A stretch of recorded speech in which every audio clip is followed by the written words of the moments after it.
Pemirsa, apakah Anda pernah membayangkan tinggal di kota dengan suhu minus 60 derajat Celcius? Desa kecil di wilayah Siberia bagian timur laut Rusia ini dikenal sebagai salah satu tempat berpenghuni paling dingin di dunia.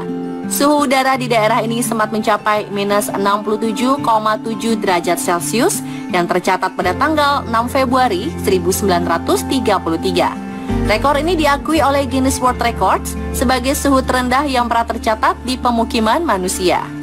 Bahkan saking dinginnya, bulu mata pun bisa membeku ketika berada di luar ruangan.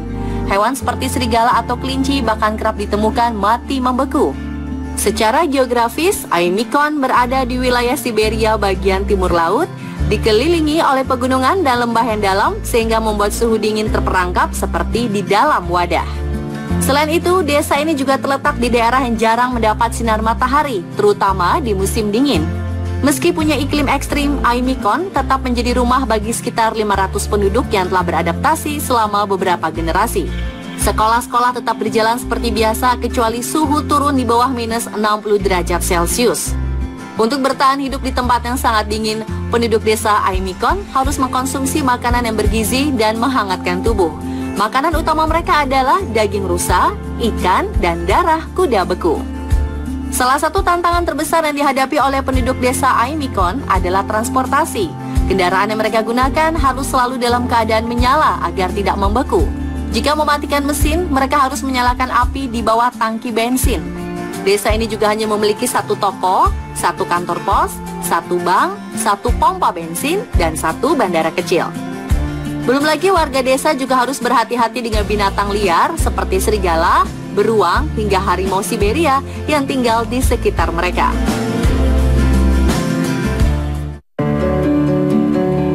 Berbeda dengan Aimikon, penduduk kota Yuma di Arizona, Amerika Serikat justru harus berjuang melawan suhu yang panas yang bisa mencapai 50 derajat Celcius. Kota ini bahkan memegang gelar Guinness World Records sebagai kota tercerah di dunia dengan lebih dari 4.000 jam paparan sinar matahari setiap tahun.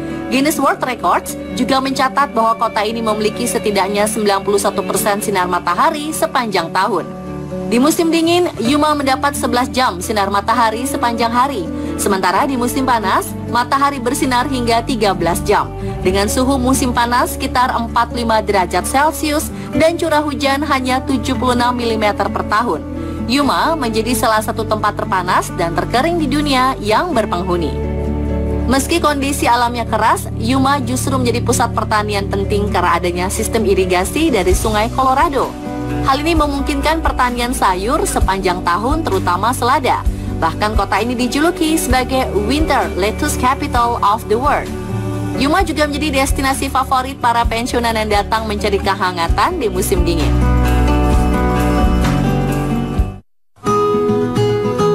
Nah, berbeda dengan pulau satu ini, berada di sebelah barat kota Tromsø, Norwegia, Pulau Sommerøy menjadi sebuah wilayah unik yang memberlakukan zona bebas waktu. Di pulau ini, matahari tak pernah terbenam sejak 18 Mei hingga 26 Juli atau mengalami siang hari penuh selama kurang lebih 69 hari. Kondisi ini membuat langit selalu cerah sehingga warga Sommerøy hampir tidak bisa membedakan kapan malam tiba atau pagi datang kecuali memastikannya lewat jam. Fenomena alam luar biasa ini disebut dengan midnight sun atau matahari tengah malam. Sebaliknya, dari bulan November hingga Januari, matahari justru sama sekali tidak terbit. Musim dingin akan menyebabkan malam panjang selama sekitar 100 hari. Fenomena perputaran siang dan malam yang ekstrim ini biasa terjadi karena letak Pulau Sommerøy di lingkaran Arktik. Matahari yang bersinar sepanjang hari membuat ada masa di mana saat tengah malam atau dini hari, anak-anak masih sibuk bermain bola dan warga sibuk beraktivitas. Keunikan ini membuat para penduduk berinisiatif untuk menandatangani petisi zona bebas waktu pada 13 Juni 2019 lalu. Mereka ingin menghapus jam agar bisa hidup sesuai ritme alami tanpa tekanan jam tradisional. Itu artinya apa yang mereka lakukan sepanjang hari tidak bergantung pada waktu. Mereka merasa jauh lebih fleksibel dan nyaman ketika beraktivitas tanpa memperhitungkan jam.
Kota kecil di wilayah barat laut Queensland, Australia ini juga menjadi salah satu tempat menantang untuk ditinggali.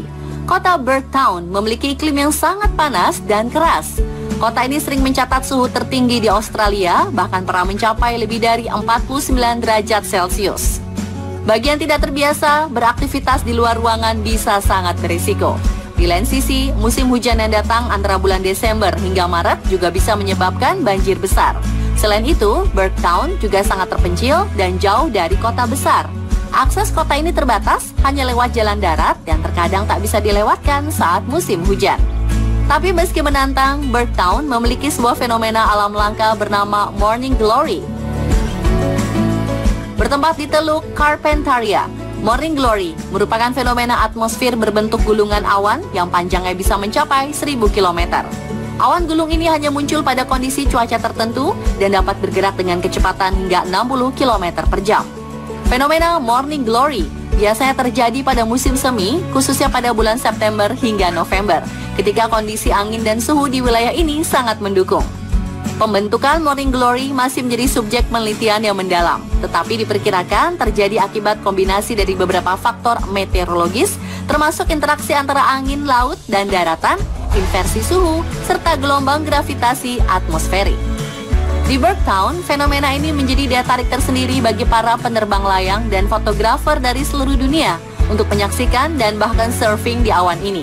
Kemunculannya tidak dapat diprediksi secara pasti, namun keberadaannya memberikan identitas alam yang khas dan ekstrim bagi Bird Town dan menjadikannya salah satu dari sedikit tempat di dunia yang secara rutin disinggahi oleh awan langka ini.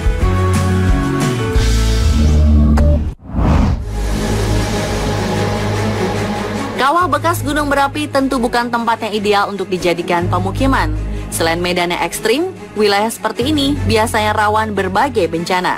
Namun sekelompok petani dari etnis Betsileo di Madagaskar justru memilih area bekas kawah untuk menetap sejak 2008 silam.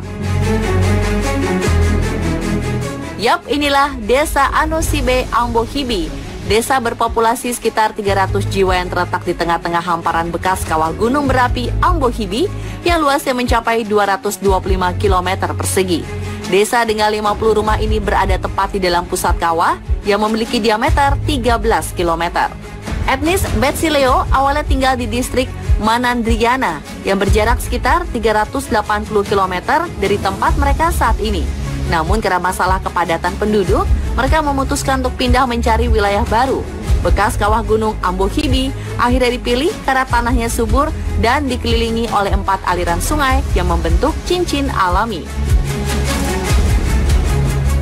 Sebagai mata pencaharian, penduduk desa membuka perkebunan yang ditanami jeruk dan lemon yang hasilnya dijual ke pasar-pasar di kota terdekat. Sebagai informasi, pemukiman terdekat dari desa ini adalah Antaniditra yang jaraknya sekitar 8 km. Sedang kota terdekat adalah Siro Anomandidi yang berjarak sekitar 18 km.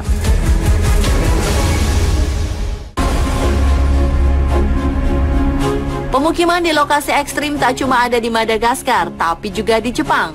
Ini dia Pulau Aogashima, sebuah pulau vulkanik seluas 8,75 km persegi yang terletak di gugusan Pulau Hachijojima di Laut Filipina.